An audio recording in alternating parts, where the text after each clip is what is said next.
어깨에서 제일 아픈 질환 중에 하나라고 생각하시면 됩니다.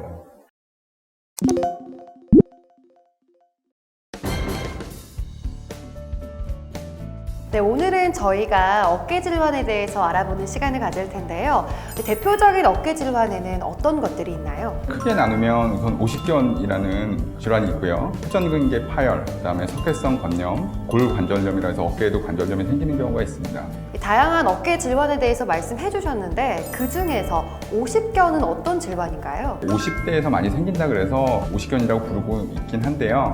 정확한 그 명칭은 유착성 관절염이라 그래서 어깨 주위에 관절막하고 그다음에 근육 같은 게 굳어지면서 어깨 운동 범위가 감소하고 그다음에 심한 통증을 유발하는 질환입니다.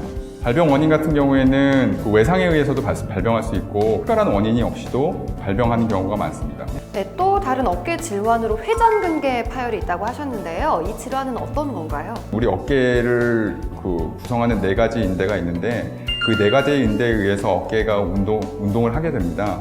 이 인대가 파열되는 경우가 상당수 있는데 이런 경우는 젊은 연령층에서는 대부분 이제 심한 운동을 하거나 해서 파열되는 경우가 많고요. 나이가 50대 이상이 되신 분들은 우리가 이제 퇴행성 변화라 그래서 어떤 여러 가지 원인에 의해서 약해지는 경우가 있습니다. 근데 그런 경우에 인대가 파열이 돼서 증상을 나타내는 경우입니다. 제가 들어보니까 회전근개 파열과 오십견의 증상이 되게 비슷한 것 같아요. 구별할 수 있는 방법이 있을까요? 우리가 알 수 있는 방법 중에 가장 좋은 방법은 회전근개 파열 같은 경우에는 다른 사람이 팔을 들었을 때 팔이 들리는 게 특징적이고요. 오십견 같은 경우에는 그렇게 남이 팔을 들어도 팔이 들리지 않는 경우는 오십견이라고 판단될 수 있는데 대부분의 경우 이게 복합적으로 2가지 질환이 같이 발생하는 경우가 있기 때문에 이런 증상들이 발현됐을 때는 전문의를 찾아가서 정확한 진료를 받는 게 합당할 거라고 생각합니다. 끝으로 저희가 석회성 건염에 대해서 알아보도록 하겠는데요. 이 석회성 건염은 어떤 질환인가요? 석회성 건염은 이제 모든 관절에 생길 수 있고요.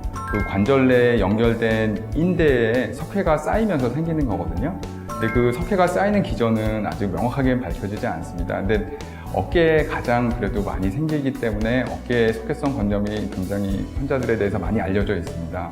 이러한 석회성 건염 같은 경우에는 인대 내에 압력이 굉장히 높아지기 때문에 이런 석회성 건염이 생기면 통증이 굉장히 심해지게 됩니다. 어떤 심한 경우에는 응급실을 찾아가는 경우도 있고요. 어깨에서 제일 아픈 질환 중에 하나라고 생각하시면 됩니다. 네, 그럼 마지막으로 무엇보다 질병이 생기기 전에 예방하는 게 중요하잖아요. 어깨 질환을 예방할 수 있는 방법에는 어떤 것들이 있을까요? 스트레칭이 가장 중요한 것 같습니다. 그러니까 예를 들어서 아침에 일어나서 스트레칭을 하거나 관절 운동 범위를 최대한 넓혀주는 것이 이러한 어깨 질환을 예방하는 방법 중에 가장 중요한 거고요. 또 한 가지로는 운동하기 전에도 충분한 스트레칭을 하시고 운동을 시작하시는 게 가장 좋은 예방법이라고 생각합니다. 네, 다음으로 퇴행성 무릎 관절염에 대해서 이야기 나눠보도록 하겠습니다. 퇴행성 무릎 관절염은 어떤 질환인가요? 나이가 들면서 연골이 닳아 없어지면서 생기는 증상이고요. 대부분 이제 부종이나 무릎 통증을 일으키는 질환으로서 보통 한 65세 이상에서 흔히 발생하는 질환 중에 하나입니다. 네, 방금 연골이 닳아서 없어진다고 말씀을 해주셨는데요. 그럼 연골은 재생이 될 수 있나요? 자생적으로는 재생이 안 되지만 부분적으로는 재생이 가능합니다. 연골세포는 우선 한번 손상이 되면 재생이 불가능하다고 되어 있습니다. 한번 손상이 되게 되면 그 주변 조직에 염증물질이 쌓이게 되고요. 이러한 염증물질이 다시 연골세포를 다시 공격하게 돼서 연골이 더 닳게 되고요.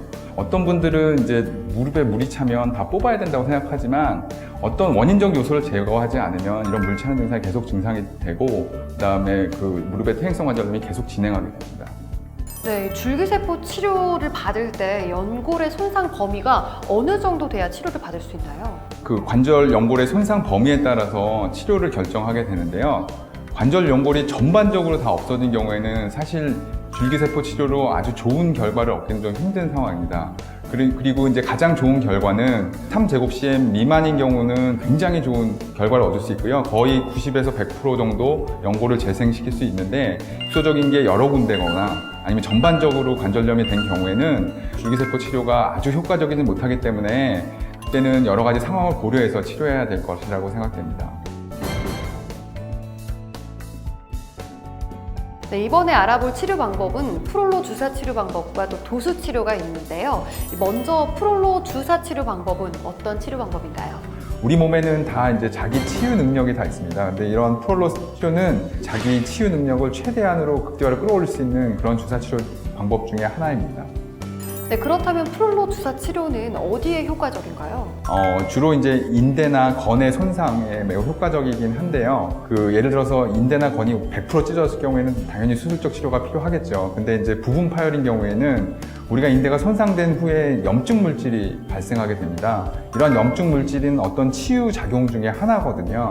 그러니까 보통 일주일 이내에 이런 염증 반응이 일어나면서 인대나 건에 재생이 일어나게 되는데 프롤로 주사를 함으로써 이런 염증 반응을 보다 효율적으로 인대나 건이 치유될 수 있는 방향으로 최대한으로 그런 작용을 극대화시킬 수 있는 방법 중에 하나입니다.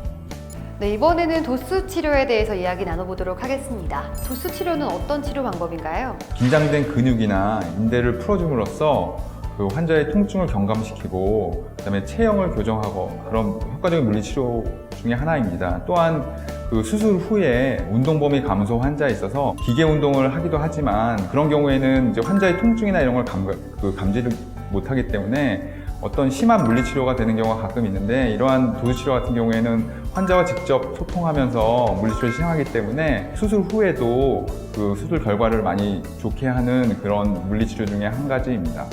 네, 그렇다면 도수 치료의 효과적인 질환은 어떤 것들이 있나요? 사실상은 모든 질환에 효과적이라고 볼 수도 있는데요. 특히 효과적인 경우에는 근육통이라든지 근육 경직이라든지 아까 얘기했던 오십견 같이 관절 운동 범위가 안 나오는 그런 환자들에서 매우 효과적이고요. 그 다음에 이러한 도수 치료를 통해서 관절 운동 범위를 회복하고 그 다음에 긴장된 근육을 풀어줌으로써 환자의 통증을 크게 경감시켜 줄 수 있어서 저희 정형외과적 치료 중에서 매우 효과적인 치료 방법 중에 하나라고 생각합니다.